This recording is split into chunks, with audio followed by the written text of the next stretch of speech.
Hey everybody, it's going to be a little different today. Today I'm going to talk about South Africa. Now, South Africa, random.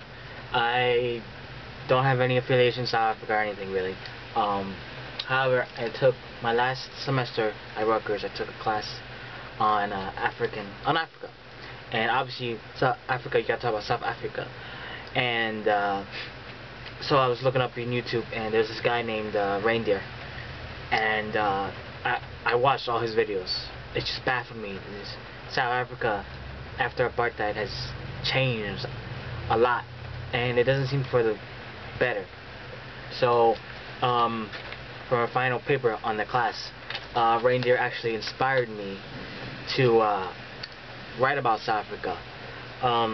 So I wrote my paper on South Africa and Rhodesia to discuss whether or not life was better for blacks before or after apartheid in these countries ended.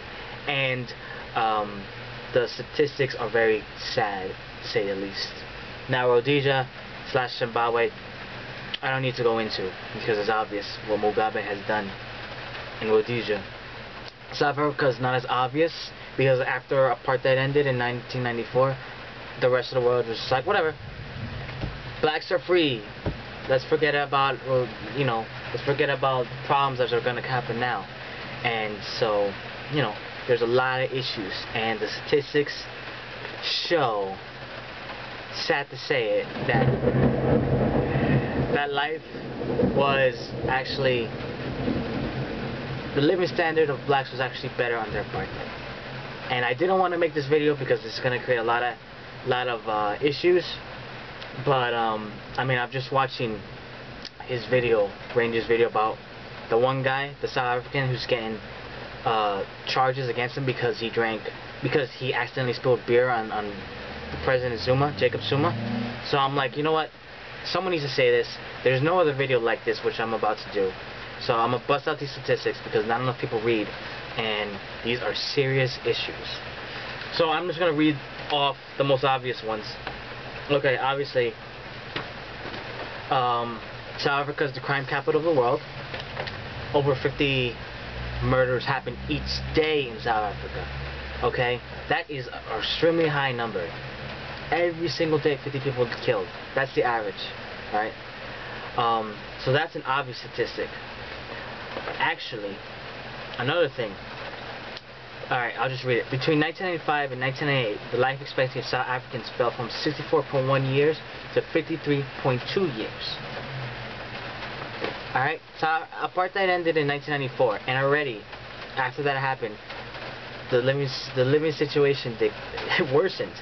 And, by the way, I'm going to post all the sources, so if you want to look it up yourself, you're good. Okay? Jacob Zuma said that he had sex with a woman who has HIV positive, and he said that after he did that, he took a shower so that so that he would be clean. Mind you, this guy was already married, and he has multiple wives. And yeah, the president of South Africa makes a comment like that. Makes you wonder. Okay. What else we got? The list gets more depressing. Unemployment. Alright, unemployment in 1995 was 1.8 million, yet by 1999 that figure was 3.2 million. Now, since we're in a world recession, I can only imagine the statistic is worse, especially under the ANC, because the ANC are not doing anything good. Reindeer mentioned this. 18 schools had a 0% matric pass rate, which is like high school for us Americans. Which, wow, 0%? That means a whole graduating class failed. Serious stuff. Okay, now, this goes into life under apartheid. Okay? Now, the HDI index, the Human Development Index, alright? The HDI ratings show that between 1980 and 1981, the living standards of blacks actually improved quicker than when blacks started gaining more power between 1991 and 1996. Alright?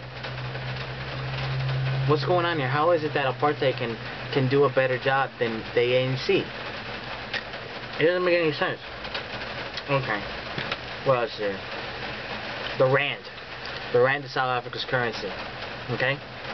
In 1994, it was $3 and 350 rand, however you go about it, to $1 US. Okay? Now currently, when I did this, when I wrote this paper in April, yeah, I mean it's been a couple months, but the rand currently stands at 6.89. Right? That's a 50% increase in inflation. Yeah, 50% increase in inflation in 17 years. So yeah, in 1994 it was $352. Now it's 6.89. All right. Now, under apartheid, in 17 years' time, the value of the rand was in 1997, the value of the rand was 0.8696 to the dollar. Oh wow. Alright, sorry. Given the same 17-year timeline, if one was to look at the value of the rand between 1977 until 1994, the picture is much different. In 1977, the value of the rand was 0.8696 to the dollar. So between the 17-year difference, inflation caused by the rand to lose its value by 24%. So under apartheid, inflation caused the rand to lose its value by 24%. Now in the 17 years under the ANC, it has increased by 50%. Mind you, under this time, apartheid had a lot of embargoes. A lot of countries weren't trading with it, and after apartheid ended, all of these were gone. Everything was gone. They were able to trade freely with the rest of the world. Amazingly enough, the rand did better under apartheid. And a weak currency is a serious issue, as we can see with the US dollar happening right now. I mean, yeah, okay, here we go. You know, blacks are always rioting in South Africa, yet they always, election time comes, the ANC wins. I'll give them credit. I wrote briefly. Land reform, they've done okay. But blacks, since 1994, blacks have actually been given back land, but they're giving back land and they're not given the tools to run it. And it's like, you need tractors, you need all this stuff, and they don't have it, so this land goes to waste.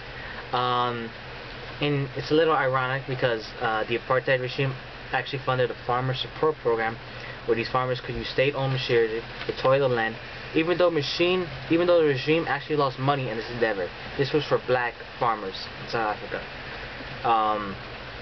And in 1994, the ANC abandoned this policy. Gosh, what else? I mean, that's it. These are serious issues. Rhodesia obviously has not turned any better, but at the rate South Africa is going, it's not looking good. Ranger talks about it a lot. There's a lot of expats leaving every year. A ton of them coming back. A lot of brain drain going on in South Africa. And I mean, when schools have a 0% metric pass rate, and teachers are protesting, they're not even going to schools because they're not given enough money, that spells disaster for South Africa. So I'm gonna post a link to Reindeer. You can support him because he's living through it. I'm living in the United States, completely different. So yeah, serious issues in South Africa, and I hope people see this. I hope somebody in the ANC sees this and realizes, hey, this is not good, because apartheid it's not acceptable when apartheid did a better job at the living standards of blacks than the ANC right now. Like it or not, these are facts, and I will provide sources. So peace out.